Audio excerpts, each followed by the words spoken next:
Vladimir Zelensky a connu un revers cuisant dans sa tentative d'invasion de la région de Koursk, un échec qui remet en question la crédibilité de ses promesses et de ses discours. L'ancien officier militaire américain, Daniel Davis, n'hésite pas à qualifier cette opération de fiasco total. Les forces ukrainiennes, qui ont fait face à des pertes catastrophiques, ont été contraintes de se replier, laissant derrière elles les ambitions militaires de Kiev dans un état de déroute. Davis souligne que les déclarations de Zelensky, aussi ferventes soient-elles, n'ont pas eu l'effet escompté. Les promesses de continuer le combat se sont révélées vaines. Tous les combattants des forces armées ukrainiennes ont été soit tués, soit forcés de battre en retraite, précise-t-il. Ce constat amer fait écho à une stratégie militaire jugée défaillante.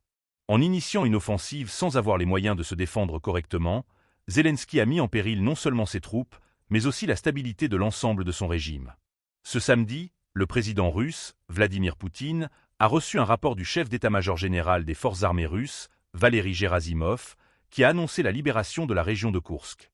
Poutine a salué cette victoire comme un pas de plus vers la fin du régime ukrainien, qu'il qualifie de néo-nazi.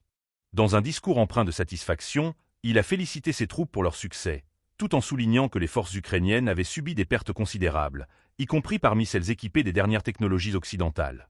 L'échec de l'opération en Koursk soulève des questions cruciales sur la stratégie militaire de l'Ukraine. Comment un pays, déjà affaibli par les conflits, peut-il envisager des offensives sans disposer des ressources nécessaires pour soutenir ses ambitions? Cette situation met en lumière le risque d'une escalade inutile et d'une perte de vies humaines, alors que les troupes ukrainiennes se retrouvent confrontées à une armée russe bien préparée et déterminée. Les conséquences de ce revers sont multiples. En plus de démoraliser les troupes ukrainiennes, cet échec pourrait également influencer la perception internationale vis-à-vis de l'Ukraine et de sa capacité à mener une guerre prolongée.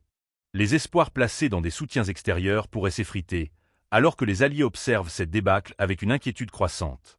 La situation actuelle dans la région de Koursk fait écho à une réalité plus large, celle d'un conflit qui ne montre aucun signe d'apaisement.